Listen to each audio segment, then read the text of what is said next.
Hello everyone, welcome back to my YouTube channel smart Satyabhama. మీరు కనుక మన ఛానల్ ఫస్ట్ టైం చూస్తున్నట్లయితే కనుక hi, I'm Satyabhama. Welcome to my YouTube channel.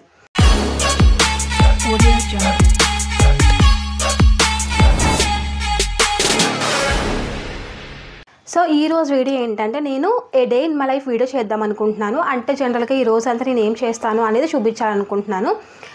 Actually ఈరోజు Saturday and ఈరోజు ఏకాదశి కదా. సో ఎర్లీ మార్నింగ్ లేచి ఇంట్లో పూజ చేసుకొని టెంపుల్కి వెళ్ళి దండం పెట్టుకొని మేము ఇప్పుడే ఇంటికి వచ్చామన్నమాట. సో నా డే అయితే ఇలా స్టార్ట్ అయ్యింది. ఎప్పుడైనా సరే డే అనేది కొంచెం పాజిటివ్గా వెళ్ళాలి అనుకుంటే కనుక మీరు టెంపుల్కి వెళ్ళడం అలవాటు చేసుకోండి. టెంపుల్కి వెళ్తే ఏంటంటే పాజిటివ్ వైబ్స్ అనేవి కామన్గా వస్తూ ఉంటాయి మనకి. సో ఇంట్లో పూజ చేసుకున్నా చేసుకోకపోయినా, దేవుడికి దండం పెట్టినా పెట్టకపోయినా, అట్లీస్ట్ మీ డే మొత్తం స్టార్ట్ చేసేటప్పుడు ఏదో ఒక టెంపుల్కి వెళ్ళి దండం పెట్టుకోవడం అలవాటు చేసుకోండి. కోపం అనేది కంట్రోల్ అవుతుంది, యాంగ్జైటీ అనేది కంట్రోల్ అవుతుంది. మనం ఏమైనా చేయాలనుకుంటే కనుక కొంచెం పీస్ఫుల్గా ఉంటుంది. సో టెంపుల్కి వెళ్ళడం అయితే మాత్రం అలవాటు చేసుకోండి. ఈరోజు సాటర్డే కదా, బెడ్షీట్స్ అన్నీ మనం చేంజ్ చేసుకుంటాం కదా. చేంజ్ చేసి కొత్తది వేసాడనమాట. బెడ్షీట్ ఎప్పుడు కూడా మనం ఇలా సెట్ చేసుకున్నట్లయితే కనుక మళ్ళీ నెక్స్ట్ చేంజ్ చేసుకునేంత వరకు అది చెదిరిపోకుండా ఉంటుంది. లేకపోతే మనం ఎక్కి దిగిన ప్రతిసారి కదిలిపోయి మెస్సీగా అయిపోతుంది, చిరాగ్గా ఉంటుంది కదా. కాబట్టి ఇలా మనము సెట్ చేసి పెట్టేసుకున్నట్లయితే కనుక అది మళ్ళీ నెక్స్ట్ బెడ్షీట్ చేంజ్ చేసేంత వరకు చెరిగిపోకుండా నీట్గా ఉంటుందన్నమాట. ఈరోజు ఏంటంటే బెడ్ మీద కూర్చొని మనము ఏమేం చేయకూడదు అనేది చెప్తారనమాట. ఫస్ట్ థింగ్ వచ్చేసి హెయిర్ కోమ్ చేసుకుంటారు కదా, తల దువ్వుకుంటారు కదా. దువ్వుకున్న తర్వాత చాలామంది బాయ్స్ అవ్వచ్చు, గర్ల్స్ అవ్వచ్చు, ఆ కోమ్ తీసుకొచ్చి మంచం మీద పెడుతూ ఉంటారు. ఎట్టి పరిస్థితుల్లో కూడా తల దువ్వుకున్న దువ్వెన ఎట్టి పరిస్థితుల్లోనూ మంచం మీద అయితే పెట్టకూడదు. అది ఫస్ట్ థింగ్. సెకండ్ థింగ్ వచ్చేసి మన ఇంట్లో అన్నయ్యలు తమ్ముళ్ళు ఉంటారు కదా, వాళ్ళు ఏం చేస్తారంటే తుడుచుకున్న టవల్ ఉంటుంది కదా, అది చైర్లో పడేరు, లేదంటే బయటికి వెళ్ళి ఆరబెట్టరు, అది తీసుకొచ్చి బెడ్ మీద పడేస్తారు. అది చాలా చాలా తప్పు. అష్టదరిద్రాల్లో ఒక దరిద్రం ఏంటంటే మనం తుడుచుకున్న టవలు లేకపోతే మనం వేసుకున్న బట్టలు ఉంటాయి కదా, అవి విడిచిపెట్టినవి కూడా మంచం మీద పడేస్తూ ఉంటారు. ఎప్పుడు కూడా విడిచిన బట్టలు కానీ తుడుచుకున్న టవలు కానీ ఎట్టి పరిస్థితుల్లోనే మంచం మీద అయితే పెట్టకూడదు. అది సెకండ్ థింగ్.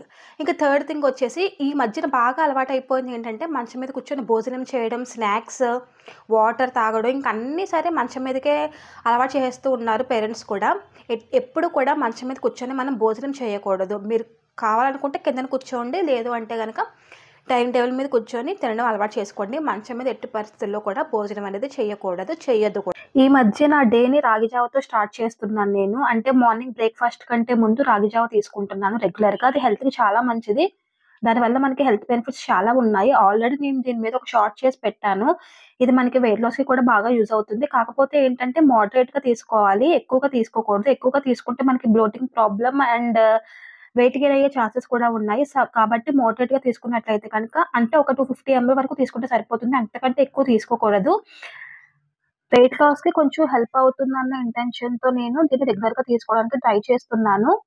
ఇది తీసుకున్న ఒక హాఫ్ అన్ అవర్ వరకు మళ్ళీ మీరు బ్రేక్ఫాస్ట్ అనేది చేయకూడదు. ఇది పెరుగు కలుపుకొని తాగడం అంటే నాకు చాలా చాలా ఇష్టం. ఇక్కడ ఏంటంటే నేను మజ్జిగ చిలుకుతున్నాను. ఈ రోజుల్లో చాలా మంది మజ్జిగ చిలికేటప్పుడు చెక్క కవ్వం కాకుండా మిషన్స్ వచ్చేసాయి కదా, అవి ఎక్కువగా యూజ్ చేస్తూ ఉన్నారు. లేదు అంటే ప్లాస్టిక్ కానీ స్టీల్ కానీ యూజ్ చేస్తున్నారు. ఎప్పుడైనా సరే మజ్జిగ చిలికేటప్పుడు చెక్క కవ్వం మాత్రమే యూజ్ చేయాలి. లక్ష్మీదేవికి ఇష్టమైన వస్తువుల్లో చెక్క కవ్వం ఒకటి. కాబట్టి మీరు మెషిన్ కానీ లేకపోతే ప్లాస్టిక్ ఆర్ స్టీల్ కానీ ఏమైనా యూజ్ చేసినట్లయితే కనుక చెక్క కవ్వానికి షిఫ్ట్ అవ్వండి. అండ్ చెక్క కవ్వంతో మనం మజ్జిగ చిలికినట్లయితే కనుక దానికి స్టిక్ అవ్వకుండా మనకి ఈజీగా వచ్చేస్తుంది, ఎక్కువగా టైం కూడా పట్టదు. ఇక్కడ మా మమ్మీ మా కజిన్ వాళ్ళ కోసం స్నాక్స్ ప్రిపేర్ చేస్తున్నారు. ఎప్పుడైనా సరే మీకు జంతికలు గుల్లగా టేస్ట్గా రావాలి అనుకుంటే కనుక పిండిలో కొంచెం వెన్న వేసి కలపండి. అప్పుడు జంతికలు చాలా టేస్టీగా వస్తాయి. అండ్ లాస్ట్లో కొంచెం పిండి మిగిలితే అది మా మమ్మీ ఇలా నాకు గారెలు వేసిస్తూ ఉంటారనమాట. జంతికల కంటే నేను ఇవే ఎక్కువగా తింటాను, ఎందుకంటే టేస్ట్ చాలా బాగుంటాయి అండ్ గుల్లగా వస్తాయని చెప్పేసి అన్నాను కదా, అందువల్ల మెత్తగా టేస్ట్ అనేది బాగుంటుంది. అండ్ ఈవినింగ్ ఫ్రెష్ అప్ అయిపోయి నాకు కొంచెం ఎడిటింగ్ వర్క్ ఉంటే ఎడిటింగ్ వర్క్ చేసుకుంటున్నాను నేను. ఈలోపు మా మమ్మీ ప్రసాదం ప్రిపేర్ చేస్తున్నారు దేవుడికి నైవేద్యం పెట్టడానికి. ఈరోజు ఏకాదశి అండ్ శనివారం కదా, సో ఈవినింగ్ కూడా పూజ ఉంటుంది ఇంట్లో. సో మా మమ్మీ ప్రసాదం ప్రిపేర్ చేసుకుంటున్నారు కదా అని నేను ఎడిటింగ్ వర్క్ చేసుకుంటున్నాను. వర్క్ అయిపోయిన తర్వాత పూజ చేసుకొని ఎర్లీగా డిన్నర్ చేసేసి ఇంకా పడుకోవడమే. Early dinner, early sleep, early wake up అనేది హెల్త్‌కి చాలా చాలా మంచిది. సో, ఈ మధ్య నేను మాక్సిమం 8:30, 9కి పడుకోవడం అలవాటు చేసుకున్నాను. సో, మీరు కూడా ఎర్లీగా డిన్నర్ చేసేసి పడుకోండి. ఐ హోప్ ఈ వ్లాగ్ మీరు ఎంజాయ్ చేశారు అనుకుంటున్నాను. Thanks for watching. Subscribe for more. Me smart Satyabhama.